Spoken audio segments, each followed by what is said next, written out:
কিয়ামতের আলামত নিয়ে আলোচনা এই জন্য গুরুত্বপূর্ণ যেন উম্মাহ ফিতনা চিনতে পারে এবং রাসূল সাল্লাল্লাহু আলাইহি ওয়াসাল্লামের সুন্নাহ অনুযায়ী আমল করে নিজেকে জাহান্নাম থেকে সুরক্ষিত করতে পারে। হযরত আবু হুরায়রা রাদিয়াল্লাহু তাআলা আনহু হতে বর্ণিত, তিনি বলেন, রাসূল সাল্লাল্লাহু আলাইহি ওয়াসাল্লাম ইরশাদ করেছেন, অচিরেই লোকদের উপর প্রতারণা ও ধোঁকাবাজির যুগ আসবে।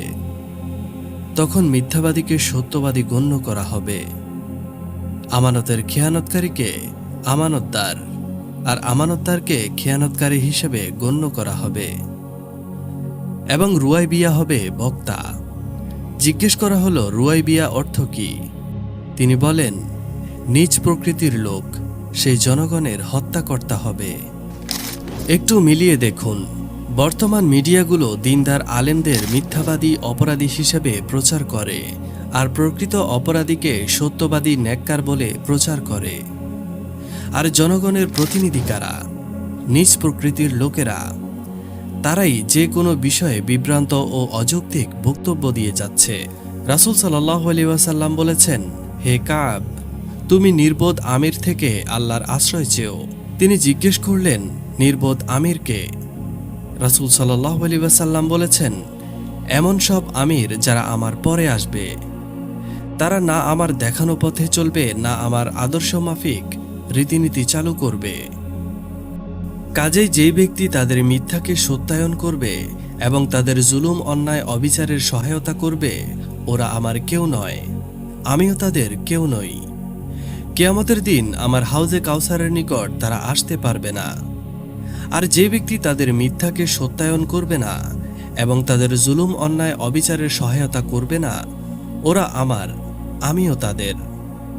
তারা আমার হাউজে কাউসারের নিকট অতি সহজেই আসতে পারবে।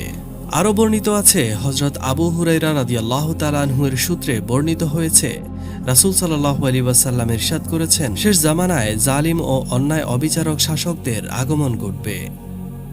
তাদের মন্ত্রীরা হবে ফাসিক, তাদের বিচারকরা হবে খেয়ানতকারী, তাদের আলেমরা হবে মিথ্যুক। তোমাদের মধ্যে যারা সেই জামানা পাবে, তারা ওদের কর উসুলকারী, আরেফ ও সৈন্য হতেও যেও না। রাসূল সাল্লাল্লাহু আলাইহি ওয়াসাল্লাম ইরশাদ করেছেন, আমার পর অতি শীঘ্রই এমন সব শাসকদের আবির্ভাব হবে যারা দ্বীন ইসলামের মাথা উঁচু করার জন্য নয়, বরং নিজ দেশের জন্য যুদ্ধ বিগ্রহ বাঁধাবে, আর এই জন্যই তারা একে অপরকে হত্যা করবে। একটু খেয়াল করুন, তথাকথিত মুসলিম নামধারী শাসকগণ আজ ক্ষমতার জন্য দেশের নামে যুদ্ধ করছে, দ্বীনের জন্য নয়। তাই তো পাকিস্তান ভারতের বিপক্ষে কঠোর হলেও চীনের উইগুরের মুসলিম নির্যাতনের ক্ষেত্রে নীরব, বরং চীন তাদের প্রধান মিত্ররাষ্ট্র ও বন্ধু ব্যবসায়ী। তুরস্ক কুর্দিদের বিরুদ্ধে যুদ্ধরত, অথচ বাশার আল আসাদের নুসাইরিয়া বাহিনীর নির্যাতনের ক্ষেত্রে তারা নীরব। যারা নুসাইরিয়াদের সম্পর্কে জানেন, তারা জানেন যে সবচেয়ে জঘন্য আকীদা হলো নুসাইরিয়া আকীদা। আজ দেখুন, আল্লাহর দ্বীনের বিধান ও রাসূল সাল্লাল্লাহু আলাইহি ওয়াসাল্লামের সুন্নাহ বাদ দিয়ে কাদের বিধান ও আদর্শ চলছে। যারা আল্লাহকে বাদ দিয়ে ওদের চিন্তা চেতনার উপাসনা করছে, তাদের জন্য রয়েছে দুঃসংবাদ। আবু হুরায়রা রাদিয়াল্লাহু তাআলা আনহু হতে বর্ণিত, নবী করিম সাল্লাল্লাহু আলাইহি ওয়াসাল্লাম ইরশাদ করেছেন, আল্লাহ তাআলা কিয়ামতের দিন 3 শ্রেণীর লোকেদের সঙ্গে কথা বলবেন না, তাদের পবিত্র করবেন না এবং তাদের দিকে রহমতের দৃষ্টি দিবেন না। তাদের জন্য রয়েছে বেদনাদায়ক শাস্তি। তারা হলো বৃদ্ধ ব্যভিচারী, মিথ্যাবাদী শাসক ও অহংকারী দরিদ্র। নিশ্চয়ই আল্লাহ অত্যাচারীকে পৃথিবীতে সুযোগ ও অবকাশ দিয়ে থাকেন, আবার যখন ধরেন তখন আর ছাড়েন না।